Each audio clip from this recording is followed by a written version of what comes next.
खुलुमबाय बेयो बड'लेण्ड इंखं टेलिभिजन दिनै 9 एप्रिल 2021 शुक्रबार खालि सानसेनि बुरादखौ नोंथांमोननि खाथियाव लाबोदों आं सदानन्द दैमारिया।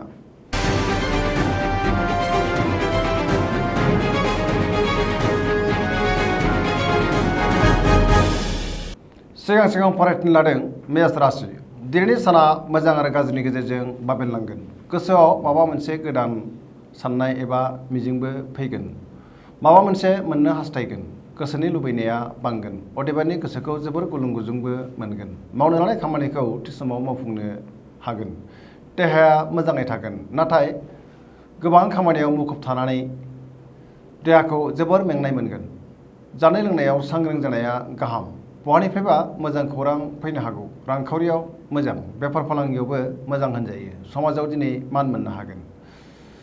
गोसोनि लुबैनायफ्रा बांद्राय जागोन। फरायसाफ्रा दिनै मोजां फिथाइ मोननो हागोन आरो फरायनायाव गोसो दुंखांगोन। लाइमोनफोरनि गोसोआ दिनै जोबोर रमान्टिक जागोन आरो गावबा गावनि गोसोनि साननायफोरखौ फोरमायलायनो हागोन।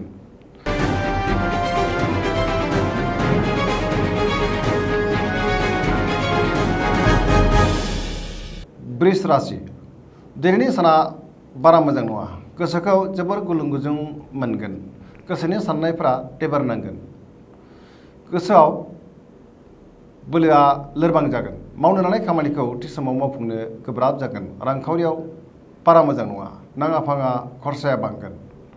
बहाबा थाङोब्ला दिनै सांग्रां जानाया गाहाम। जाब्रबथायनि आसा दङ। न'खराव बिसि फिसायनि गेजेराव अननानै फैगोन। देहाया दिनै बारा मोजां थानाय नङा। गोबां रोखोमनि देहायारि जेंनायाव खस्थ' मोनगोन। लाइमोनफोरनि गोसोआ दिनै जोबोर रमान्टिक जागोन। फरायसाफ्रा फरायनायाव गोसो दुंखांगोन आरो मोजां फिथाइ मोननो हागोन।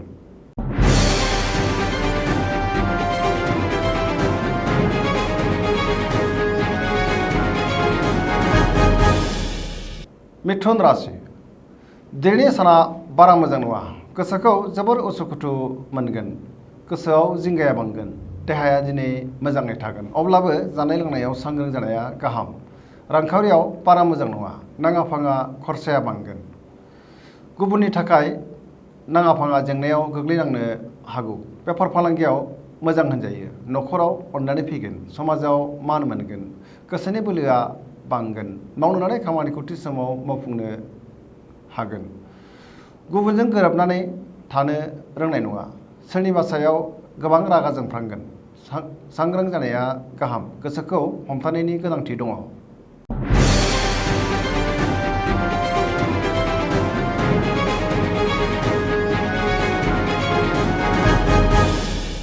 कर्कट राशि।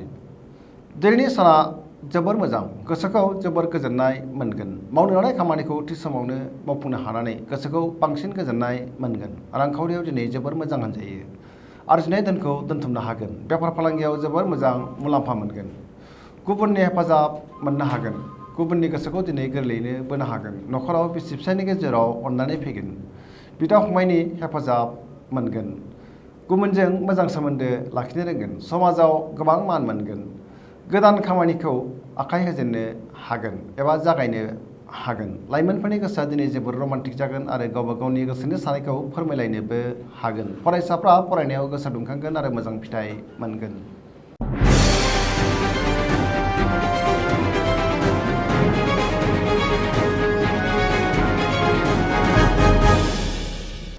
सिंह राशि। दिनैनि साना जोबोर मोजां। गोसोखौ जोबोर गोजोननाय मोनगोन। गोसोआव मोजां आरो गोग्गो साननाय फैगोन। गोसोनि साननायफ्रा जाफुंगोन। मावनो लानाय खामानिखौ थि समावनो गोरलैयैनो मावफुंनो हागोन। सोरबा लोगोनिफ्राय मोजां खौरां मोनगोन। रांखावरियाव जोबोर मोजां होनजायो। आरजिनाय धोनखौ दोनथुमनो हागोन। बेफार फालांगियाव जोबोर मोजां मुलाम्फा मोनगोन। गोसोनि साननायखौ गुबुननो फोरमायनोबो हागोन। न'खराव खुसिनि दैमु बोहैगोन। गावजों गाव अनलायनो रोंगोन। बहाबा थाङोब्ला दिनै जोबोर मोजां आरो मोजाङैनो हान्थिनो हागोन।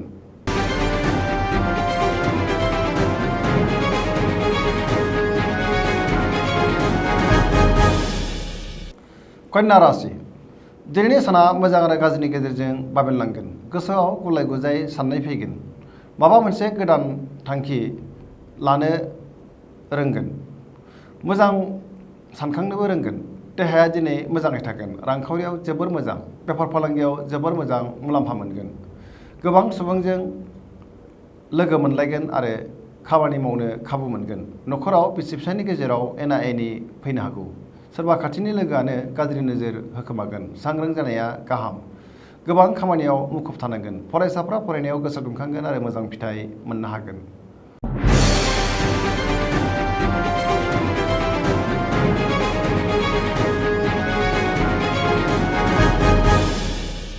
तुला राशि दिनैनि साना मोजां आरो गाज्रिनि गेजेरजों बाबेनलांगोन गोसोखौ जोबोर गुलाय गुजाय मोनगोन गोसोनि बोलोआ लोरबां जागोन गोसोनि साननायफ्रा टेबोर नांगोन मावनो लानाय खामानिखौ अदेबानि थि समावनो मावफुंनो हागोन देहाया दिनै मोजाङै थागोन रांखावरियाव मोजां होनजायो मोननो गोनांफोरखौ दिनै मोननो हागोन न'खराव बिसि फिसायनि गेजेराव अननानै फैगोन समाजाव गोबां मान मोनगोन बेफार फालांगियाव मोजां मुलाम्फा मोननो हागोन नाथाय अब्लाबो खरसाया बांगोन गुबुनजों बाख्नाय जागोन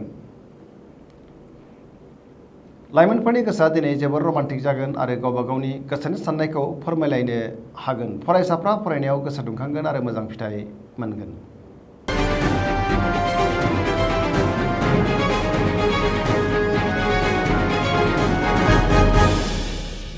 वृश्चिक राशि दिनैनि साना जोबोर मोजां गोसोखौ जोबोर गोजोननाय मोनगोन मावनो लानाय खामानिखौ थि समावनो मावफुंनो हागोन गोसोनि साननायफ्रा जाफुंगोन गोसोनि लुबैनायखौ मोननो हागोन गोसोनि बोलोआ बांगोन समाजाव दिनै गोबां मान मोननो हागोन न'खराव बिसि फिसायनि गेजेराव अनलायनाय फैगोन रांखावरियाव जोबोर मोजां बेफार फालांगियाव जोबोर मोजां मुलाम्फा मोनगोन देहाया दिनै मोजाङै थागोन गुबुननि थाखाय मोजां खामानि मावनानै होनो हागोन आरो गोसोखौ बांसिन गोजोननाय मोनगोन लाइमोनफोरनि गोसोआ दिनै जोबोर रमान्टिक जागोन आरो गावबा गावनि गोसोनि साननायखौ फोरमायलायनोबो हागोन फरायसाफ्रा फरायनायाव गोसो दुंखांगोन आरो मोजां फिथाइ मोनगोन सरासनस्रायै दिनैनि साना जोबोर मोजां आरो मोजाङैनो बारग'लांगोन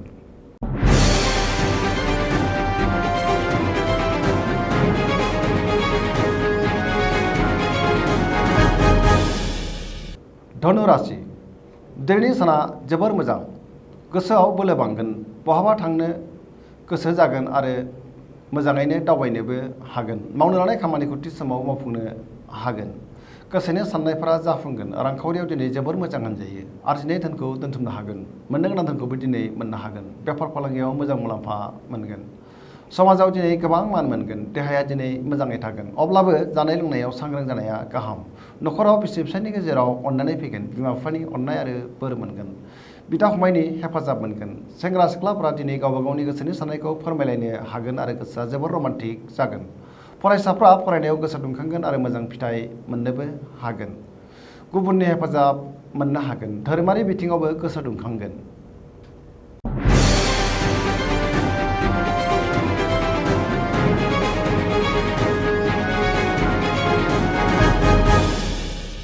मकर राशि दिनैनि साना जोबोर मोजां गोसोखौ जोबोर गोजोननाय मोनगोन देहाया दिनै मोजाङै थागोन गोसोनि साननायफोरा जाफुंगोन सिगांनि बबेबा आद्रा खामानिखौ दिनै गोरलैयैनो मावफुंनो हागोन रांखावरियाव जोबोर मोजां होनजायो आरजिनाय धोनखौ दोनथुमनो हागोन मोननो गोनां धोनखौ दिनै मोननो हागोन बेफार फालांगियावबो मोजां मुलाम्फा मोनगोन गोब्राब खामानिखौ दिनै गोरलैयैनो मावफुंनो हागोन सोरबा लोगोनिफ्राय मोजां खौरां मोनगोन गोदान खामानियाव आखाइ होजेननो हागोन न'खराव बिसि फिसायनि गेजेराव अननानै फैगोन बयजोंबो गोरोबनानै खामानिखौ मावनो रोंगोन गुबुननि गोसोखौ दिनै गोरलैयैनो बोनो हागोन सरासनस्रायै दिनै साना जोबोर मोजां आरो मोजाङैनो बारग'लांगोन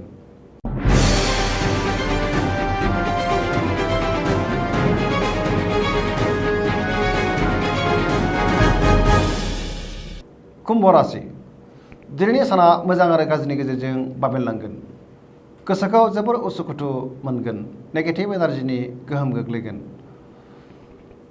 मावनो लानाय खामानिखौ थि समाव मावफुंनो गोब्राब जागोन रांखावरियाव बारा मोजां नङा नाङा फाङा खरसायाबो बांगोन बेफार फालांगियाव बारा मोजां नङा खहा जानायनि सम्भाबना दं देहाया मोजाङै थागोन अब्लाबो जानाय लोंनायाव सांग्रां जानाया गाहाम न'खराव बिसि फिसायनि गेजेराव अननानै फैगोन बिदा फंबायनि हेफाजाब मोनगोन बिमा बिफानि अननाय आरो बोरखौ मोननो हागोन गुबुननि सुबुरुन लानानै खामानिखौ मावोब्ला जोबोर मोजां जाफुंनोबो हागौ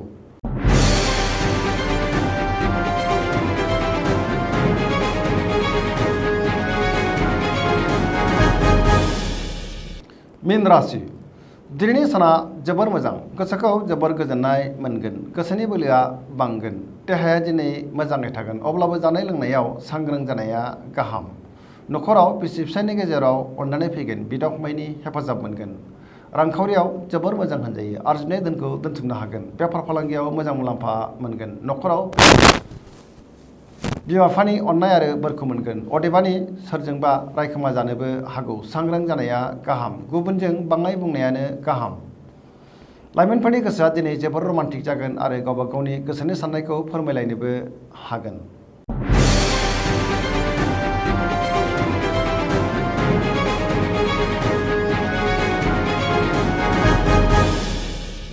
दिनैनि राशि फरायथिनाया एसेनोसै जोबनायाव बेखौनो खावलायो जाहाथे नोंथांमोना सानफ्रामबो जोंनि बे बड'लेण्ड इंखं टेलिभिजनखौ नायबाय थायो आरो साबस्क्राइब खालामो एसेनोसै गोजोन्थों।